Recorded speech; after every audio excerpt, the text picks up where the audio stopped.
This is Newsnight, where we go above and beyond the headlines. I'm Pio Ontiveros. Tonight on the program, disaster response officials report more casualties because of Agaton as rescuers retrieve more bodies from landslides in Baybay City, Leyte. As Election Day nears, a group shifts support from one presidential candidate to another, and a regional party endorses a survey frontrunner.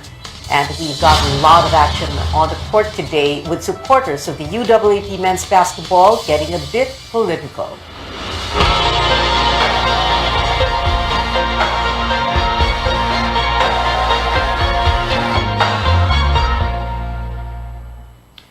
Two cyclones hovered over Philippine waters on a week when a number of Filipinos are traveling in and out of the country. Tropical Depression Agaton and Typhoon Malakas. While Malakas entered the country this morning and exited this afternoon, we're seeing how devastating Agaton has been in parts of the Visayas and Mindanao. The death toll from Agaton has climbed to 20, but National Disaster Response officials say these are still for validation. 6 people were injured and 1 is missing. But in Baybay City, Leyte alone, Mayor Carl Cari has confirmed 30 people have died after landslides hit 10 villages. Search and rescue efforts are underway for at least 150 people reportedly missing. Over 100 others were injured and are now in the hospital. Just how bad is the situation in Baybay City? Later, our Rex Remigio was finally able to reach the area. He joins us now live. Rex, what is the very latest from there?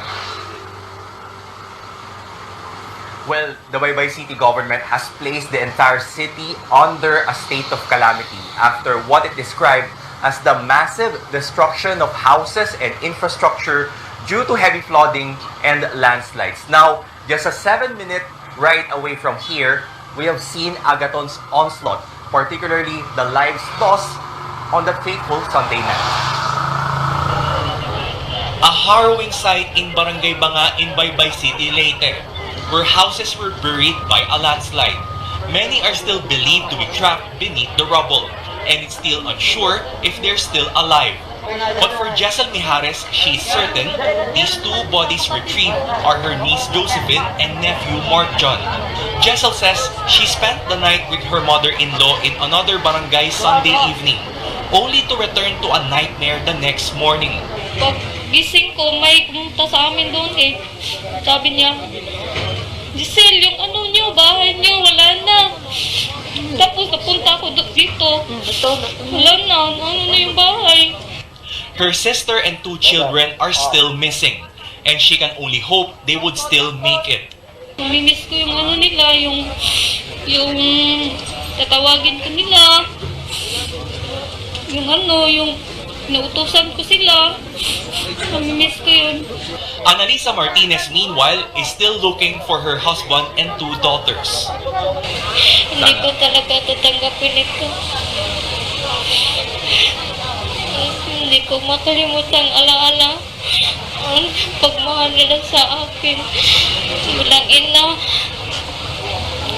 aking mama yung mga anak ko. Annalisa says she left her job as a housemaid last Sunday, so she and her husband can finally start their sari-sari store business. But when she got home Monday morning, everything was gone. Nag-chat yung kapitbahay namin, umuwi ka, yung bahay niyo wala na, hindi alam, iwas ba yung anak mo? Nangyari ka sa wala lang ako, para hindi ako masaktan. Rescue and retrieval operations are still ongoing. It remains uncertain how many people, if not bodies, are still buried in the ground.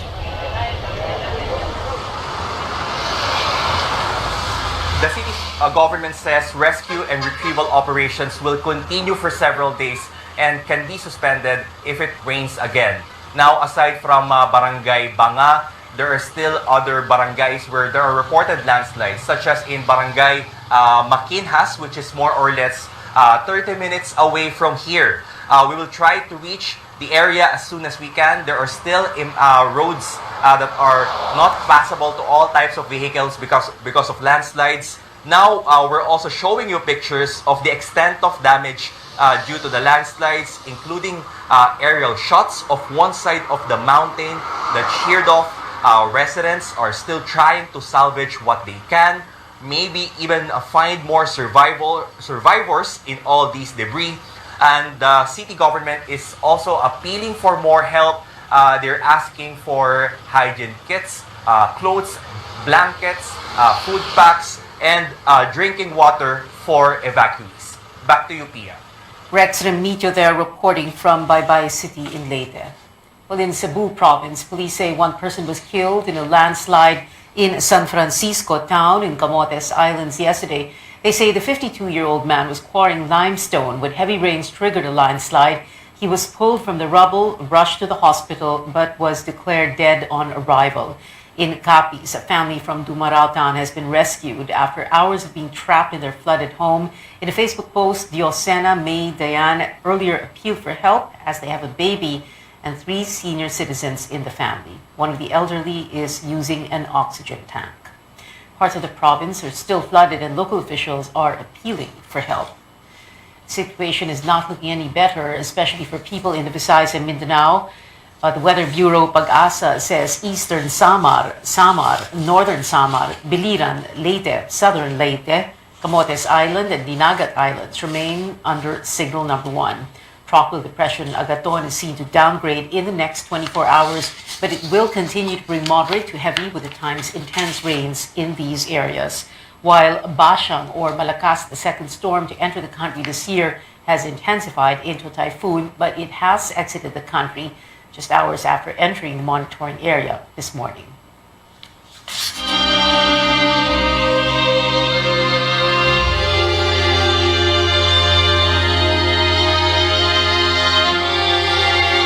More long lines are people rushing to take the earliest trips to spend the Holy Week in the provinces. Lois Calderon brings us to one of the busiest terminals in Cubao, Quezon City, where bus tickets are selling slower than usual.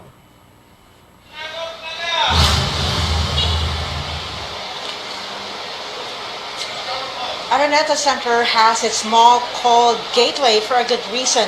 This used to be crowded with people moving in and out via bus terminals here that you see, especially during this time of the year. But that was before the pandemic struck.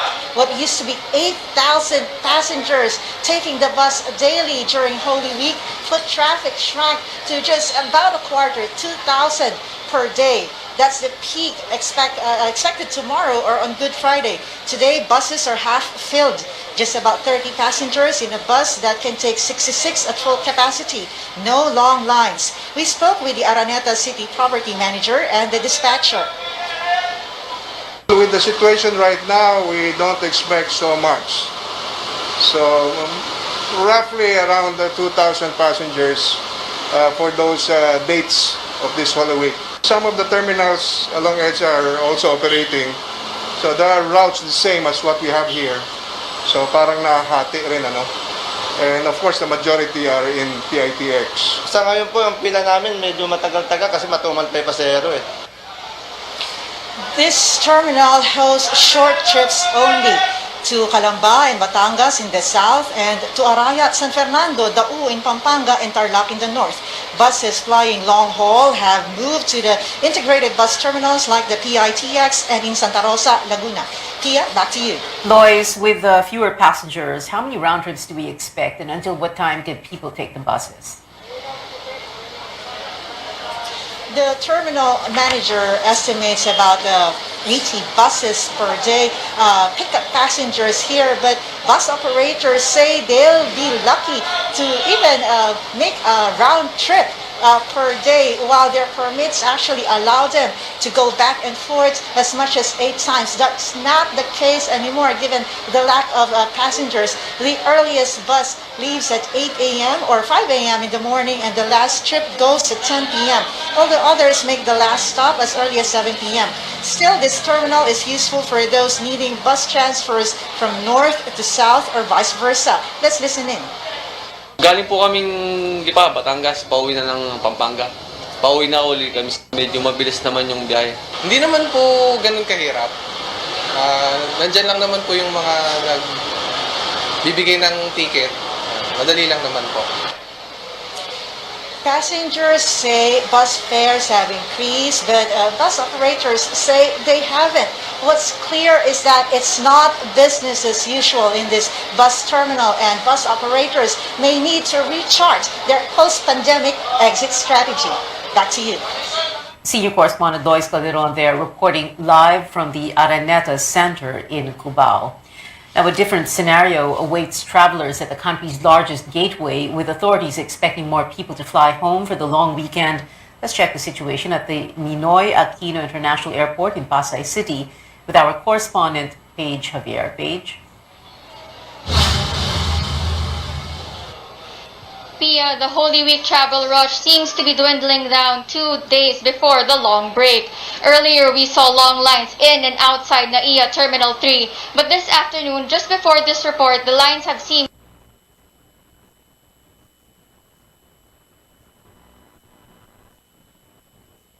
say they haven't. What's clear is that it's not business as usual. right. Kasi akala namin traffic kasi, Tuesday, maraming lumalabas.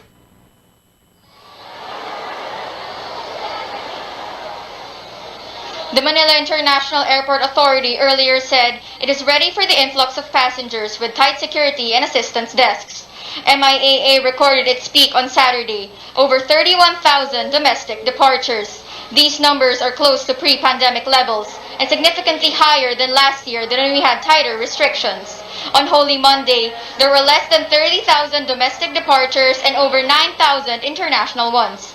Airport authorities expect less passengers to arrive tomorrow based on their experience during pre-pandemic times. Pia. Aside from the long lines, did the passengers encounter other problems?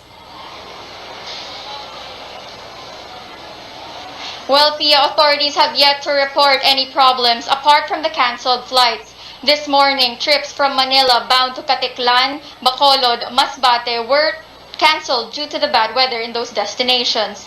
Passengers are reminded to check with their airlines for any announcements such as flight cancellations before heading to the airport.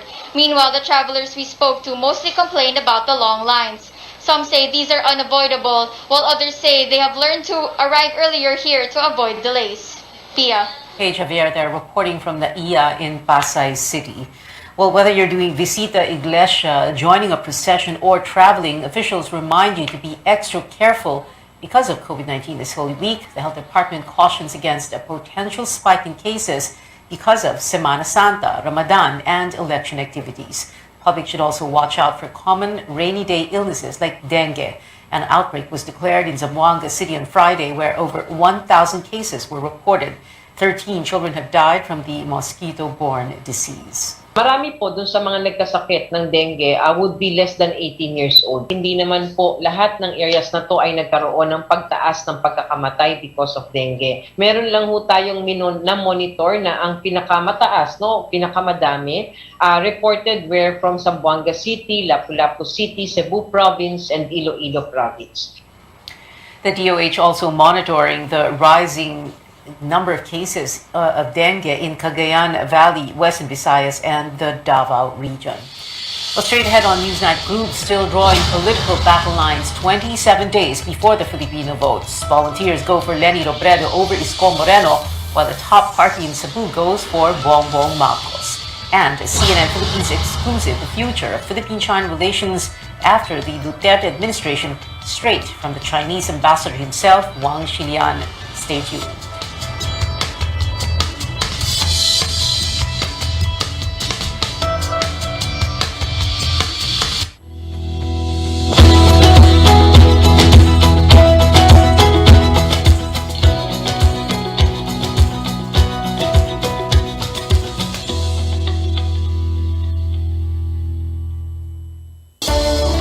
Conquering the universe was the ultimate, but there's more. Dahil tinawag ko ako ng Panginoon for a major purpose. To guide the youth, help communities, and to bring others closer. Exercise in MX3 capsule, I am ready to serve. Kasi para sa Panginoon, hindi lang ako fourth runner-up. First place ako sa puso niya. Mahalagang paalala, ang MX3 capsule ay hindi gamot at hindi dapat gamitin panggamot sa anumang uri ng sakit.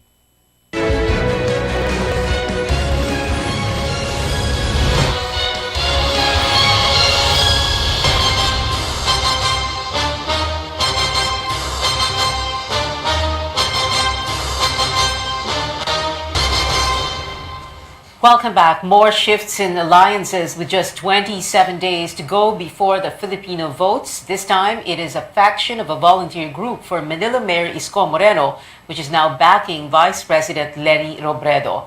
Paolo Barcelon and Anjo Alimario both join us live to tell us more about this. We begin with Paolo. Paolo, one faction of Ikaw Muna Pilipinas now for Robredo, while the other is sticking with Moreno. What happened?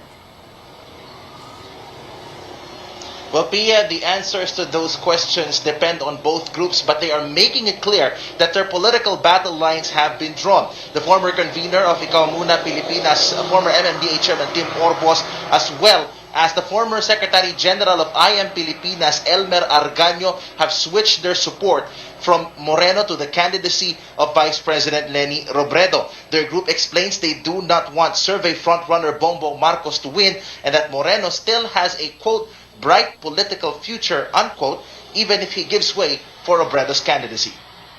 We now direct our call, however, for unity directed towards the supporters and volunteers of these candidates. Manalo na po tayo kung hindi ho para sa kanila, sa ating mga kandidato, para po sa atin, para po sa bansa.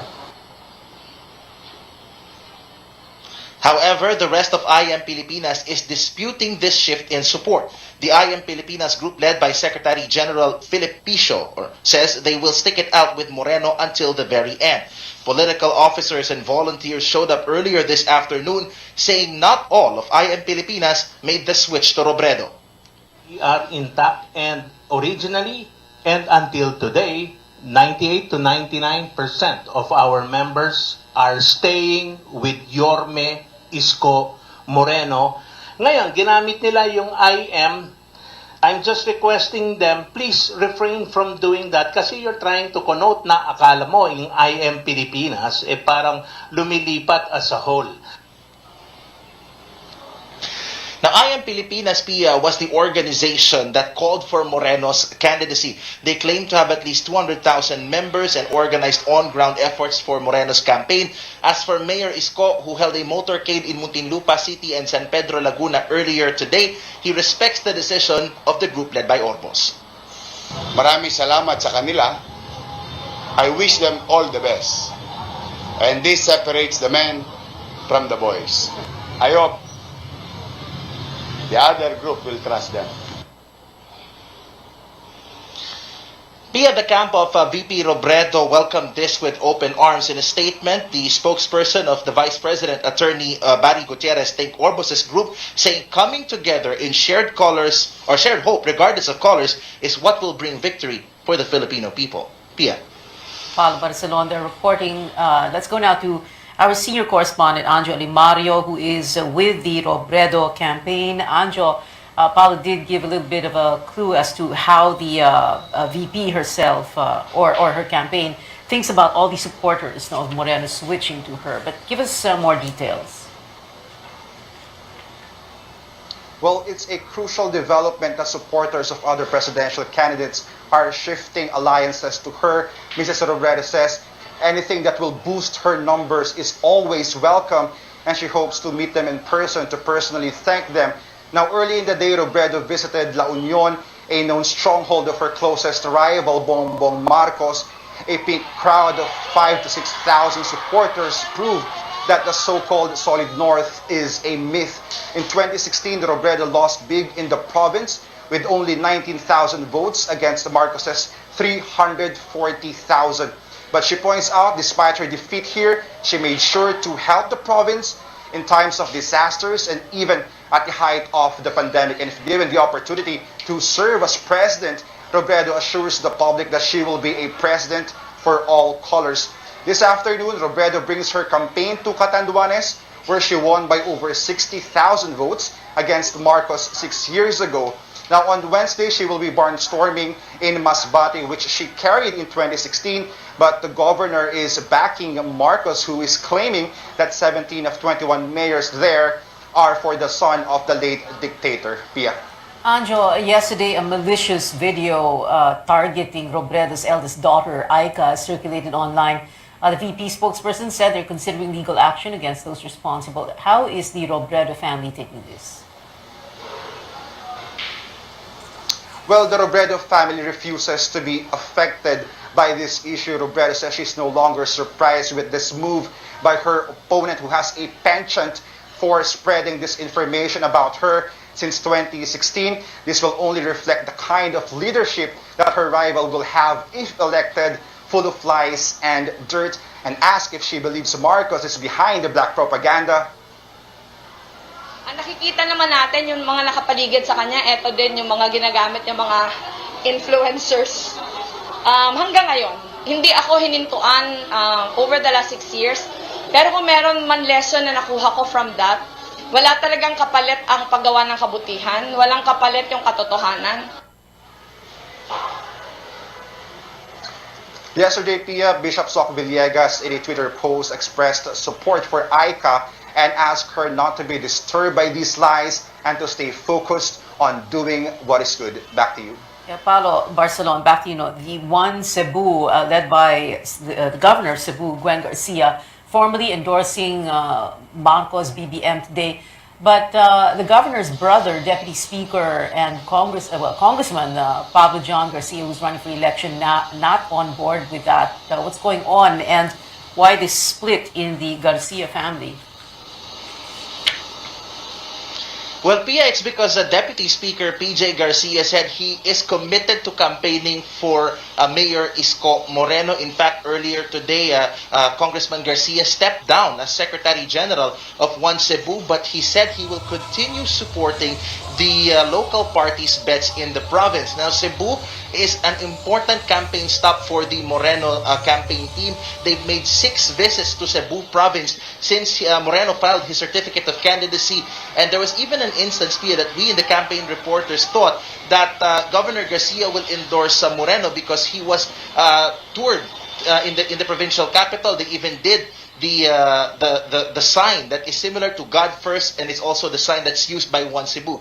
But all along, and it's been revealed today that One Cebu will endorse the candidacy of Marcos, but the Deputy Speaker Garcia said he'll stick it out with Moreno until the end. Back to you, Pia. Thank you to the both of you, Paolo Barcelona and Anjo Alimario, for those updates. So, will we see more alliances shifting ahead of the elections? Join me in politics as usual at 8 this evening as we make sense of these latest developments. Catch Robredo's running mate Kiko Pangilinan on the show as well. Well, Senator Manny Pacquiao expects to win over Moreno's base after the Manila mayor lost the support of an IM Pilipinas faction to Robredo.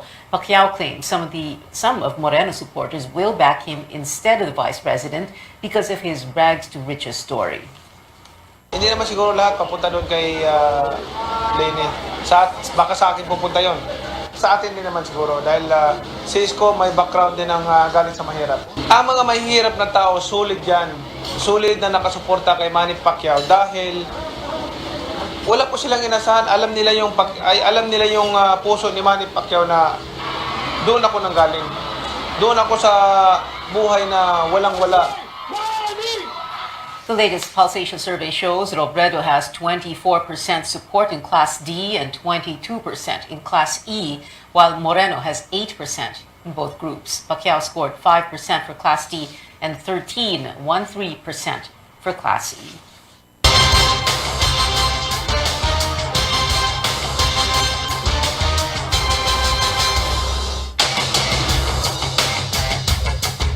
Well, as the Philippines prepares to elect a new president, China says it hopes to maintain close ties with Manila under the next administration. Tristan Nadal spoke with Chinese Ambassador Wang Xilian about this in this exclusive report. Shaping the course of Philippine-China relations beyond the present administration. This was one of the highlights of the recent telesummit between President Rodrigo Duterte and Chinese President Xi Jinping. In an exclusive interview with CNN Philippines, Chinese Ambassador Wang Xilian said the timing of the meeting was just right. They have talked about the potential area of cooperation in the future, and President Xi Jinping has emphasized that China maintains the stability and continuity of China's policy towards the Philippines. From the Build, Build, Build program to the country's pandemic response, China vows to fulfill its commitment to the Philippines in the years to come. So we have implemented altogether 16 projects so far, and there will be more than 1 dozen to come. PPEs, test kits, and vaccines, whatever we can do, we have tried our best to help. So I think that's kind of cooperation in fighting the pandemic has become another milestone in our bilateral relations. But on the other hand, you have the South China Sea dispute. So how could the Filipino public better understand the situation in South China Sea? It is normal to have differences among neighbors. Do not allow the differences to affect or even hijack our bilateral relations. But as the fate of the Philippine-China relations hangs in the balance ahead of the May 2022 elections, the Chinese ambassador can only hope that the next leader will keep the momentum going. We also hope that no matter who will be elected as the leader of this country, now, that kind of policy, friendly policy of cooperation will be continued by the next administration. We are willing to work with, that's the next administration. Tristan Odalo, CNN Philippines. Coming up, the Mall of Asia Arena in Pasay turns pink as UAAP fans switch their trademark colors for one presidential candidate. And the best performing schools in this year's bar exam. Stay tuned to CNN Philippines.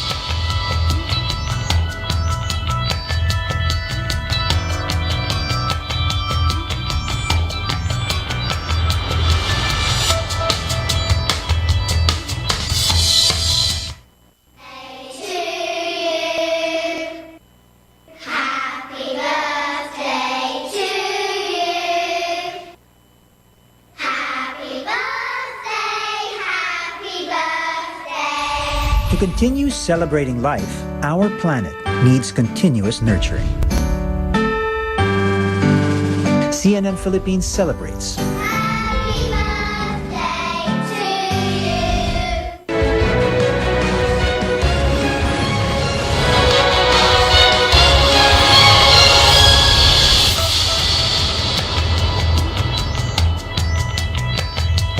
Welcome back. The list is out. 8,241 out of 11,402 examinees passed the recent bar exams.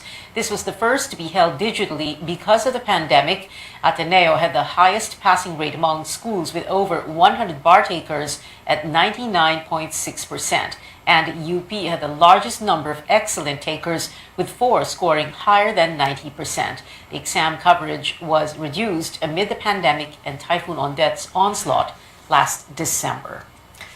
Politics mixing into sports in the second round of UAAP men's basketball. Some attendees of today's UP versus NU game at the Mall of Asia Arena spotted wearing pink to support presidential candidate Leni Robredo. As for the results, the Fighting Maroons made their 7th straight win, beating the Bulldogs 84-76. Ateneo and LaSalle fans are following suit, also in pink. Yesterday, the school's presidents called on Ateneans and LaSallians for Leni to wear the presidential Bets campaign color at the 7 p.m. game. The UST also encouraged supporters to make the shift from yellow to pink in UAAP Round 2 matches. The university called this a symbol of their quest for an honest government. Earlier, UST succeeded in breaking its losing streak with a win against UE 72-61. We dig deeper into how politics is entering the hard court with sports writer Naveen Ganglani. Catch our discussion on politics as usual tonight at 8. And that is it for now. Join me again on Politics as usual from 8 to 9 p.m., 1 full hour. I'm Pia Ontiveros for Newsnight, where we go above and beyond the headlines.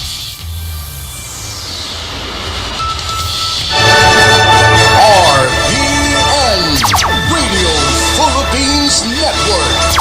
DXTV Dipolo Radio Ronda.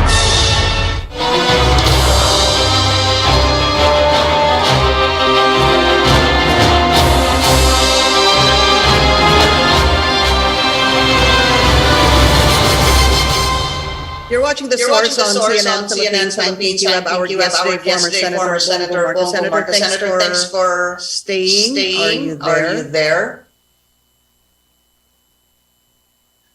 Okay, I don't think we have Senator Marcos on air. Why we try to get him?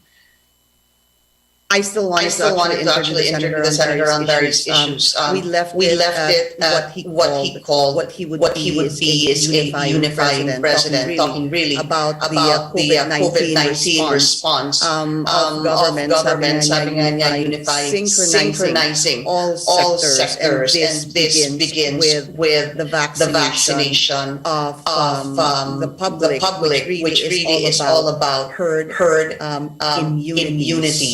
So I am wondering if we still have the senator. We're waiting for that.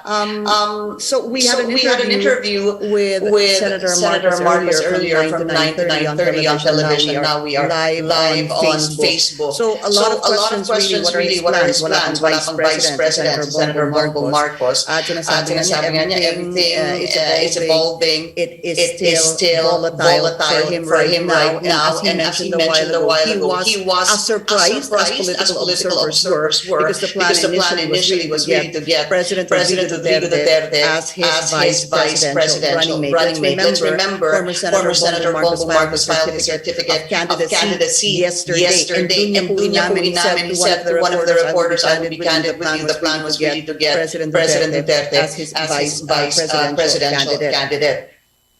Is the senator back? Okay, I'm going to put Senator Bongbong Marcos. I mentioned a while ago, thanks for staying. You're live, sir. Okay, hintayin pa rin natin. I think the senator is still logging in. Okay, so while our team is still talking to former Senator Bongbong Marcos, ang sabi din niya po, they're open to any possibility right now to field a vice presidential candidate. All right, he's back on air. Senator, we are live on Facebook. We just have about 5 to 10 minutes, and thank you for staying, sir. Sure. Okay, Senator, sinasabi niyo pong unifying leadership. Let's be very candid about this also. I understand what you're saying. Definitely, COVID will still be with us. Sabi nga ng gobyerno, 1 to 2 more years. But when you said unifying president, a lot of people speculated on the other meaning of that. Meaning, how will you unify the country in terms of, pro-Marcos, an anti-Marcos, a pro-Duterte, an anti-Duterte? Is that top of mind for you? Also, to be able to unify? No. Okay. No. To be able to unify is top. It is certainly the most critical thing that we have to achieve. What is not top of mind is the political color of the person that the group that we are dealing with. And I really believe that if you present the people, no matter what the political color might be, if you present a good plan and you present the capability, you have the capability to make the bureaucracy work for you, to do the things that need to be done, including the coordination with the private sector, including the coordination with individuals and government, etc. If you present a plan for them to all follow, that it can be seen to be effective, then that will be the unifying factor. It is not. I'm not talking about unifying political segments. I'm unifying the people, unifying organs of government, unifying all the different sectors of our society and of our economy to work together. Right now, as I said, there are different elements are working across purposes. Minsan, one side is the private sector is complaining about government complaining about the private sector, etc. Now, if we could bring that all together, we would certainly, I think, do a better job of managing the COVID, especially with the Delta variant, with the acquisition of many more vaccines, and the big rollout of vaccination to all the different areas. That is what I mean. It is not a political unification. That's not the goal here. The goal here is to unify our efforts against COVID. Here is to unify our efforts to reignite and revitalize the economy. That's what I mean by unifying. All right. You made that very clear, Senator. And on the same topic, because you're looking into COVID still present next year, if you win, anong plano nyo? I just want to go specifics already because we only have 5 minutes left. What is your plan for the medical frontliners? You obviously know what's been happening. Humingi sila ng break. Maalis po yung ating mga medical frontliners. How do you plan to fix that? Well, the first when you look at the COVID situation everywhere in the world, it really boils down to vaccines. That's the most critical fundamental part. That the acquisition, whatever arrangements we can make to G, private, basta makapasok tayo ng vaccine. And the next part is, as you mentioned, we have to take care of our frontliners. And when we nagbago ng definition ng frontliner, dati sinasabi natin yung frontliner, yung mga nasa hospital, nurse, medtech, yung mga nagbasa sa hospital, doctor, even the people who clean, etc. Now the frontliners are changing because nagbubukas na tayo ng ekonomiya. Number one, for example, I would say that now we should define teachers, especially those who are in the pilot program for face-to-face, that they should be considered frontliners and they should be prioritized for the vaccine. That's the same for our health workers. But our health workers, it's become a critical situation because the DOH says the shortfall in nurses here in the Philippines, especially in the pandemic, 100,000 nurses. The private hospital association said 40% of their nurses have left nursing because they cannot no longer support their families by nursing. And that puts us in a very critical position, especially now that the Delta variant is shooting up. This is an example of us working at cross purposes. Ang kailangan natin servisyo ng ating mga nurse, pero hindi natin sila nabibigyan yung sapat na benepisyo, yung mga benepisyo na ipinangako sa batas. So that is immediately a perfect example of what I say working at cross purposes. It doesn't achieve the stated goal and just causes this kind of problem where nurses are leaving. We lack 100,000 nurses, yet we continue to export nurses. So again, working at cross purposes. So these are the things that I'm trying to make sense of. And we have to bring together, by unifying our efforts so that we can open the economy, get back to work, and some kind of normalcy in our lives again. I'm going to really call this fast talk because it needs to be fast. So what is your plan doon? Sabihin na just particularly sa mga nurses, how do you prevent them from leaving the country? Have you thought about that? Is there a plan for them that you already have in mind? Well, the thing is, let's start with the SRA, the specialist allowance or the hazard pay of the nurses. Let's make sure that they get all of that.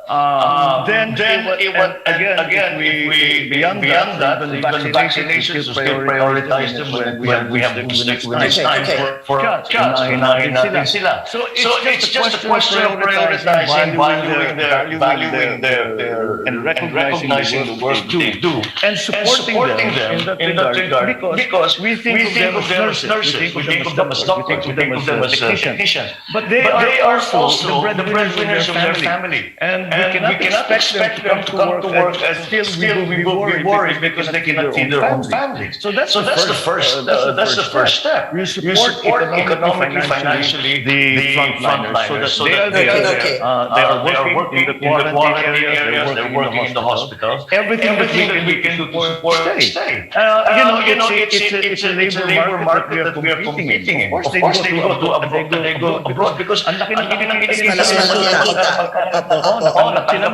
Kailangan natin, of course, a Filipino would rather work at home. So they will take less pay, pero talagang sapat para doon sa kailangan. They will stay at home and they will work here in the Philippines. Senator, yes or no, if you can, will you pursue the drug war President Rodrigo Duterte with the same vigor, the same aggressiveness? Yes, but perhaps in a different way. We have seen that the drug war has been conducted purely on the enforcement side. I think that we should also focus on the prevention side. And educational process where teaching our young children that doing drugs is bad.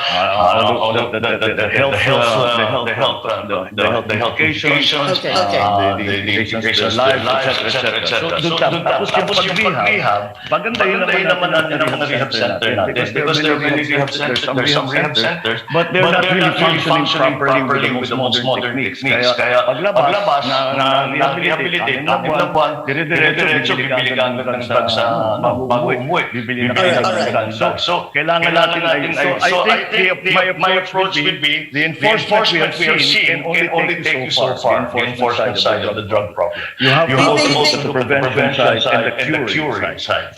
Do you think there were human rights violations in the President's war on drugs? Well, they're investigating it, and we will see what the results of that investigation are.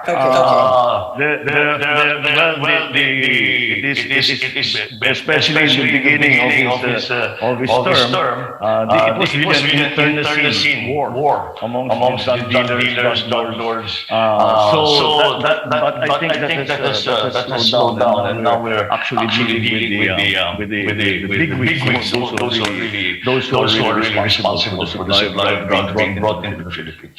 Senator, last question. Will you allow ICC investigators to come into the country if you win as president? Well, we're not seeing that agreements anymore. We withdrew. So they can come, they can be tourists and look at the Philippines. But I don't know what they expect the government will do beyond that. Because again, we don't recognize that investigation, and we have withdrawn as a signatory. We will behave as a non-signatory. If they want to come to the country, everybody's welcome to the Philippines. But as a visitor. Yeah, but we did withdraw. However, this covers the years that we were still part of the Rome Statute in the HUPA. So that still covers it. There's already a ruling on that. So the question is, yung pong pag-examine nila, pag-investigate nila ng sinasabing crimes against humanity during those times, they may need to come here. The question is, will you allow them and open possibly the records that they may need if you become president?